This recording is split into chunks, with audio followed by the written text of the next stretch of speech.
Hər vaxtınız xeyir olsun əziz tamaşaçılar. Mən doktor Dilbər Rahim. Səhhətimizin bugünkü buraxılışından hər birinizi salamlayıram. Verilişimizə Egoist Planı Reproduktiv Təbabət Mərkəzinin baş sponsorluğunda baxırsınız.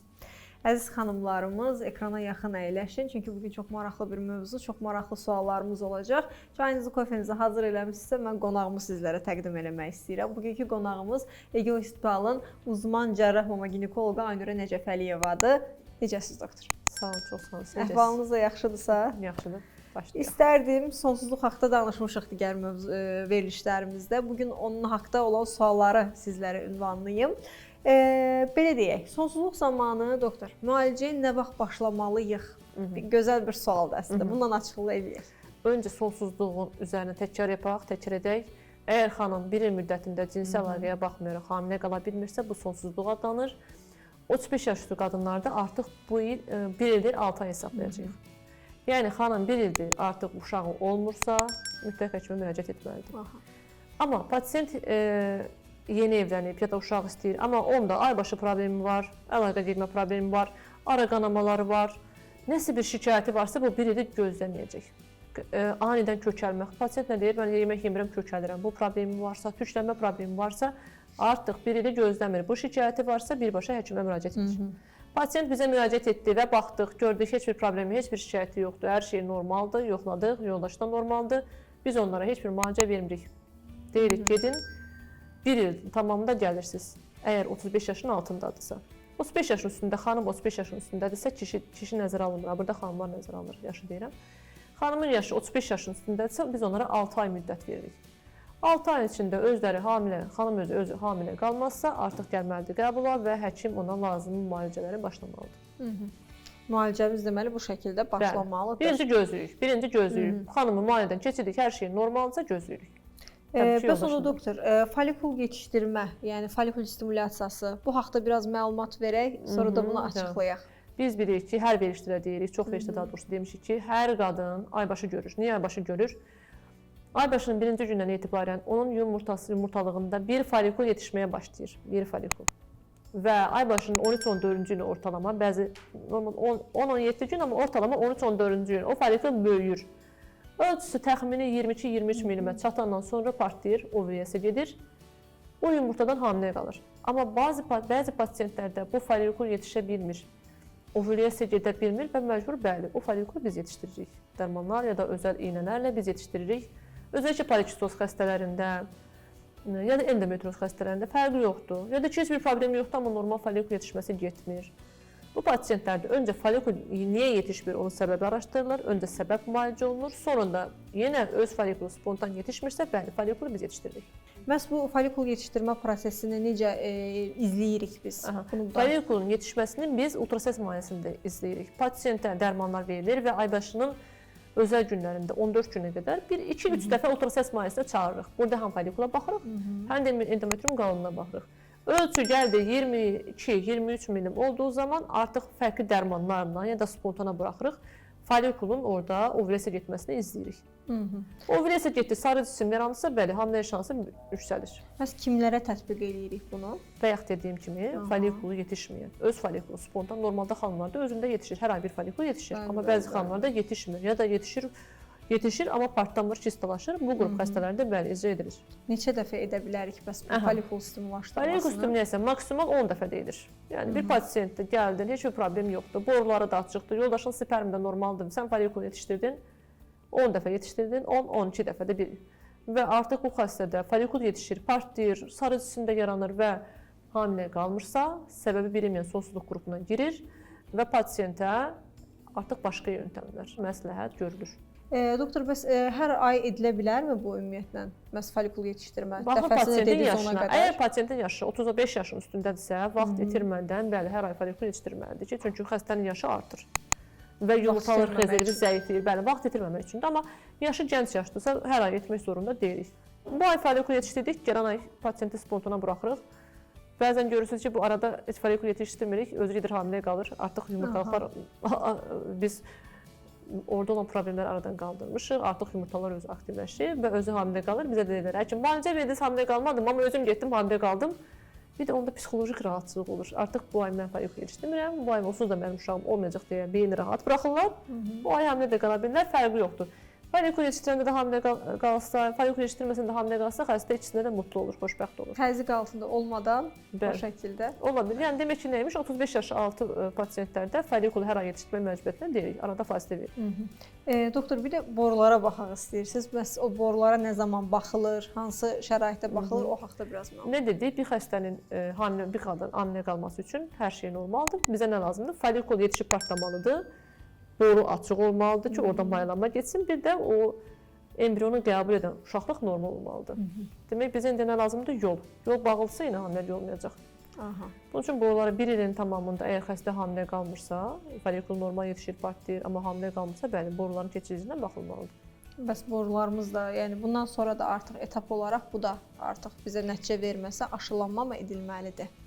Yox, indi biz borulara da baxdıq, boru da açıqdır, hər şey normaldır və follikul 10 dəfə də gördük ki, yetişib partlayıb. Pasient bizə gələndə soruşuruq da, bəzən gəlir, harcısı yetişdirmirik ki, deyirik, sənə daha öncə follikul yetişdirmə olubmu? Yox, olmayıb, tamam, olmayıb, amma sənin follikullarına baxılıbmı, öz follikulun yetişib partlayırmı, bunları da soruşuruq.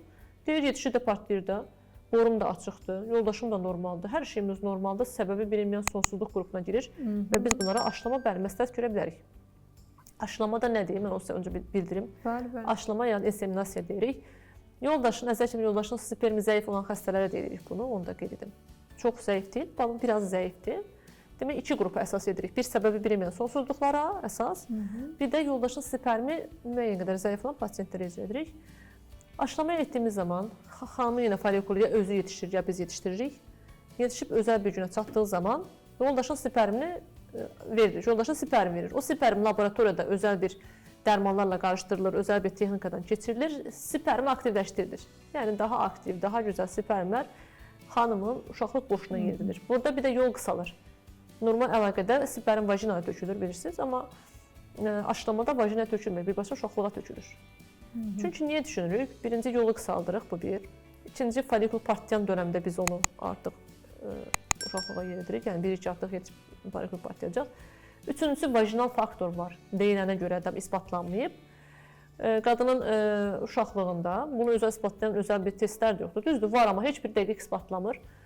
Qadının vajinası yoldaşın spermi inaktivləşdirir. Yəni ona qarşı anticisimləri varmış və sperm ona töküldüyü zaman oranı inaktivləşdirir, amma biz uşaqlığa tökəndə vajinadan qaçılmış oluruq. Yəni orada sperm inaktivləşmir. Yəni bu da artıra bilər, amma qeyd edim ki, artıq bütün dünyada və Azərbaycanda aşılama çox az tətbiq edilməyə başlayıb. Çox azalıb. Əvvəllər çox edilirdi. Niyə az tətbiq edir? Çünki aşılama şansı o qədər də qaldırmır. Bir qadının hamilə qalma şansı sadəcə 15% qaldırır. Bəli, bunun adı böyükdür, aşılama oldu, inseminasiya oldu. Maddiyyət də o qədər az deyil, maliyyət də o qədər az deyil. Pasient aşılama olduğu zaman sanır ki, mütləq hamilə qalacaq ya da çox faiz qalacaq, amma qalmır və mənəvi olaraq pasient zərər görür. Ona görə Avropa ölkələrinin çoxunda artıq aşılama icra edilmir. Məhz bu sonsuzluq zamanı histeroskopiya nə işə yarayır ümumiyyətlə? İşə yarama effektivliyi nə qədərdir? Bayaq nə dedik? Artıq məncə tamaşaçılarımız da əzbərləyib. Bir qadın hamilə qalması üçün follikul yetişib partlamalıdır, boru açıq olmalıdır və uşaqlıq. Uşaqlıq gözəl olmalıdır. O mayalanma getdisə, o embrionu gözəl qəbul etməlidir. Nə deyildik? Evi döşəməlidir. Yəni endometrium gözəl qalınlaşmalıdır. Orada yapışma falan olmamalıdır. Endometrium çox nazik olmamalıdır ki, o embrion orada yetişə bilsin. Orada bəbək əmələ gələ bilsin. Bəzi pasientlərdə endometriumda problemlər ola bilir. Məsələn, keçirilmiş çətin abortlara bağlı, o dəmirlə qaşıma abortlar olur, ya da böyük bir cərrahi əməliyyat keçirib uşaqlığında, ya da ki, vərəm xəstəliyi keçirib xəbəri olmayıbdır, ona bağlı da ola bilir. Ya da hər hansı bir infeksion problemi keçirib, bu zaman nə olur? Endometrium qalınlaşmır, orada bakteriya yapışmalar və endometrium qalınlaşmırsa, nə qədər boru açıq olsun, nə qədər follikul partlayırsa partlasın, əgər o endometrium gözəl deyilsə, o bəbək embrion orada məhv olacaq, hamiləlik baş tutmayacaq. Ona görə nə etməliyik?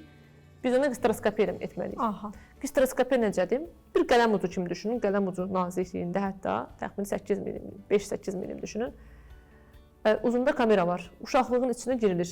Çox zəif sedasiya verir, bəzən sedasiya verilməyə də bilər, onu qeyd edim diaqnostik histeroskopiyalarda. O kameradan girir, uşaqlığın içinə birbaşa baxılır. Orada yapışmalar varsa, eyni seansda qayçılarla açılır və lazımsa biyopsiya götürülür. Sonrasında müalicə verilir və ondan sonra pasientlər çoxu da hamilə qala bilir. bu endometrial problemlərdədir. Bəzən uşaqlığın daxilində pərdə olur, ara kəsmə və histeroskopiya ilə o pərdə ara kəsmə açılır. Polip olur, o polip götürülür. Bəzən hamiləyə engel miyom ola bilir, götürülə bilir. Yəni histeroskopiya sonsuzda və ginekologiyada çox önəmli bir işləmdir. Diaqnostik histeroskopiya və yanında cərrahi histeroskopiya. Xəstəyə zərər vermir. Heç bir qarında kəsik yox. Böyük bir anesteziya almır pasiyent. Zəif sedasiya altında icra edilir. Pasiyent ondan sonra xəstəxanada qalmaq zorunda da deyil. 2 saat sonra da evinə gedir. Maliyyəti o qədər böyük olmayan bir işləmdir. Histeroskopiya demək ki, nədir? Uşaqlığın endometriyumda bir problem varsa, polip varsa, ağrı kəsmə varsa, miyoma varsa, bəli, icra edən bir əməliyyatdır. Torpağı bərəkətləndirir sanki. O şəkildə belə bir prosesdir. Aydındır doktor. Belə bir sualla qarşınıza çıxıram indi. Bir yumurtalığı çıxardılmış xanımlarda hamilə qalma oranı nə qədərdir? Belə bir sual versək. Demək, təbiətin möcüzəsi bizə bəzi orqanlardan 2 ədəd verib. İşte yumurtalıq, böyrək, niyə biri olmazsa o biri ilə yaşaya bilək deyə. Neyse, yumurtalıqdan da əgər bir yumurtalıq yoxdursa, o bir yumurtalıq böyüyür müəyyən qədər və xanımın yaşı da çox yaşlı deyilsə, o bir yumurtalığından və borusundan hamilə qala bilər, heç bir problem yaşamadı. Bu qədər əslində sadə. Bəsit. Elə deyil. İndi isə bu yaş məsələsini elə az öncə özünüz vurğuladınız. 35 yaş üstü xanımlarda bu hamilə qalma və yaxud da belə sonsuzluq ehtimalı və s. bu haqda biraz. Şimdi əvvəllər dediyim, məsələn, bir 50 il öncə əgər qadınlarda klimaks ya da ki, uşaq doğurma yaşı daha, məsələn, 40 yaş üstü uşaq dünyaya gətirə bilirlərdirsə, son 50 ildə 40 yaş üstü uşaq dünyaya gətirən qadınlar sayı çox azdır və onsuz da 40 yaş üstü hamilə qalanlarda inkişafdan qalma şansı çox azdır. Bu nəyə bağlıdır? Yumurtalıqların erkən, yəni son 50 ilə görə yumurtalıqların yaşlanması daha gənc yaşa təhamül edir. 35 yaşlı qadınlarda da bəli, yumurtalar artıq yaşlanmağa başlayıb. Necə ki 35 yaşından sonra bizim dərimiz qırışmağa başlayır, saçımızda ağlar əmələ gəlirsə, yumurtalıqdakı yumurta hücrələr də yaşlanır. Bir qadının yumurta hücrəsi heç bir zaman yenidən yaranmır. Doğulanda nədirsə, sonuna qədər odur. Yeni yumurta hücrə yaranmır, onu bilin. Yəni 40 yaşda bir qadının yumurta hücrələri birinci 40 illik bir hücrədir. 40 ildə yaşlanıb artıq, yaşlanıb, köhnəlib və orada problemli hamiləliklər şansı artır. Bəli, orada yaxşı hücrələr də var. O yaxşı hücrələrdən sağlam hamiləlik də olur. Deyirlər ki, mənim 40 yaşımda sağlam uşaq dünyaya gətirdim. Bəs necə oldu? Bəli, orada sağlam əlbəttə hücrələr var. Amma çoxu yaşlanmışdı artıq. Ona görə nə deyirik? Uşaq dünyaya gətirməyə çalışıb 40 yaşa, 35 yaş üstünə ertələməyək. Əgər yəni sosial bir problem yoxsa 35 yaş altı, yəni uşaq dünyaya gətirmə şansı daha məqsədə uyğundur, həm uşağın sağlığı açısından, həm hamilənin gedişatı açısından. Amma kişilərdə bir də xəstə deyər ki, həkim, yoldaşımın yaşı çoxdur, məsələn 40 yaşı, 45 yaşı var. Bir həmən uşağımız olsun ki, yoldaşım yaşı keçir. Onlara bir demək istəyirəm ki, kişilərdə belə deyil. Kişilərdə sperm yenilənir, yeniləri yaranır, sürekli yaranır. Amma qadınlarda təəssüf ki, yeni yumurta hücrə yaranmır. Ona görə yaşlandıqca hamilə qalma şansı da müəyyən qədər azalır, sağlam hamiləlik gedişatı da azalır müəyyən qədər və inkişafdan qalmalar, hamiləlikdə yüksək təzyiq, çift qopmaları və bu risklər artır bəli. Məhz bu yaş artdıqca baş verən qüsurlu hamiləliklər ki, az öncə də özünüz vurğuladınız. Çünki yəni bir yumurta hücrə 40 ildə orada gözləyib və orada və bilirsiniz necə gözləyir, indi tibbət çox girmək istəmirəm. Bölünmə fazında arrest olub gözləyir. Bilirsiniz də bölünür, mayoz olur, yəni 46 xromosomlu bir hücrə bölünür, 23 xromosomludur. Niyə 23 olur ki, o biri yoldaşında 23 olacaq, düzdür? Bu tam bölünmə dönəmində 2-ci mayozda arrest olur bu və arrest halında gözləyir. Ovulyasiya zamanı artıq 2-ci mayoz tamamlanır, yumurta hücrə çıxır dışarı. Düşünsənə, arrest olmuş, 40 il arrest olmuş bir yumurta hücrədə səhv etmə şansı yüksəkdir. Yəni burada trizomu işte 21, trizomu 18 ya da triploidlər. Əsasda genetik mutasiya çərçivəsində. Genetik mutasiyalar, yəni bu xromosom çərçivəsində olan xromosom problemləri artır. Arrest olmuşdur, bayaq dediyim kimi. Ona görə özəlliklə qadına bağlı 40 yaş üstü xanımlarda, 35 yaş üstü artır, amma 40 yaş üstü özəlliklə artır. Daha sonra riski doğulan bəbəklərin şansı daha çox artır. Trizomu 13-18 riskləri artır. Biz ona görə 35 yaş üstü qadınlarda özəlliklə üstünə düşürük, genetik testləri mütləq verməlidir. Karyotip analizlərini, hansı ki NIF testi, işte qanda fetal DNA axtarılır, özəlliklə bunları verməlidir. Artıq 35 yaş üstü qadın ikili su test verməsin. 35 yaşlı qadın əvvəllər bu NIF testi olmadan öncə, özə ki mən Türkiyədə təhsil aldığım zaman 35 yaşlı qadınlara amniosentez edilirdi. Mütləq hamiləlik suyu ilə analiz götürülürdü və o baxılırdı. Artıq bu NIF testi dediyimiz non-invaziv testlər çıxdıqdan sonra onlarda artıq qandan analiz götürülür, fetal DNA parçalarına baxılır. Bəli, 95-99% diaqnoz qoyulur. Ona görə bütün pasientlərimə məsəl görürəm. Özəlliklə 35 yaşlı pasientlər artıq kiçik su test etdirməsinlər. Çünki bunlar risk göstərir, bilirsiniz, diaqnoz testi deyil. Təbii, NIF testi də birbaşa diaqnoz testi deyil, amma ən azından 95-99% dəqiq diaqnoz qoyur. Doktor, az öncə elə vurğuladıq, iləri yaşdakı hamilələrlə əlaqədar. Tutaq elə 35 üstü bir xanım, 35 yaş üstü bir xanım müraciət eləyir sonsuzluqla, belə deyək və aşılanma və s. kimi proseslərdən istifadə edə bilərmi? Az öncə özünüz vurğuladınız ki, məhz onun yumurta hüceyrəsi artıq 40 yaşlı hesab olunur. Bu zaman onun, yəni... Yox. Şimdi 35 yaş 40 yaş hesab olunmur demirəm. Sadəcə yaşlanma daha hızlı gedir. Əlbəttə elə onu vurğuladınız. 35 yaşlı bir qadın uşağı olmursa, bizə müraciət etdiyi zaman öncə əlbəttə müalicə veriləcək. Onun müalicə şansı vardır. Amma burada illəri qatmamaq lazımdır. Onu bildirir ki, sənə 35 yaşda ən fazla 1 il müalicə verəcək. Bu 1 il müddətində uşaq olmadısa, sənin yumurtalıqların zəifləyəcək. Ona görə sənə məsləhətimiz budur. Protokol deyil, sadəcə məsləhətimiz budur. Sənin yumurtalığın zəiflədiyi üçün aşılama ya da digər yöntəmlərdən istifadə edək. Yəni bunu sadəcə xəstəyə məsləhət edir. Ya da 40 yaşlı bir xəstə pasiyent bizə müraciət edirsə, yox sənin yumurtan zəifdir, sənə müalicə olmaz deyilməz. Sənin müalicə şansın azdır, onsuz da yumurtalıq rezervin azalıb, istəyirsiniz fərqli yöntəm istifadə edək. Ya da pasiyent deyir ki, mən kesinliklə bu NIF testi falan verib, problem varsa hamiləliyi sonlandırmaq istəmirəm. Mənə sağlam uşaq verin. Bəli, onları digər müalicə yöntəminə alırıq, dışarıda embrionlarına baxırıq, onu ana bətinə köçürürük. Bəli, bunu istəyərsə, əgər dəqiq bir, yəni kəsinliklə aborta qarşıdır, bu uşaq sağlam olsun, xəstə olan uşaq olsa da mən istəmirəm bunu sonlandırım, mənə birbaşa sağlam uşaq lazımdır deyirsə, bəli, bunu etdirə bilər. Bunu hər yaşda pasiyent etdirə bilər, birbaşa. Həm 35 yaşlı bayan özəlliklə istəyirsə, bəli, bunu etdirə bilər. Təşəkkür edirəm, doktor. Təkrar tamaşaçılarımız üçün xatırlatma eləyək. Bizim bugünkü qonağımız Ege Hospitalının uzman cərrah mama ginekoloqu Aynurə Necəf Əliyeva idi. Ümid edirəm gələn verilişlərdə onu burada görmə şansımız olar. Əziz tamaşaçılarımız, bir verilişin daha sonuna gəldik. Səhhətimiz verilişinə tək ARB ekranlarından yox, həm də sosial media hesablarından baxa bilərsiniz və suallarınızı yönəldə bilərsiniz o hesablarda bizə. Səhhətimiz sağlam gələcəyin təminatıdır. Gələn görüşlərə dək.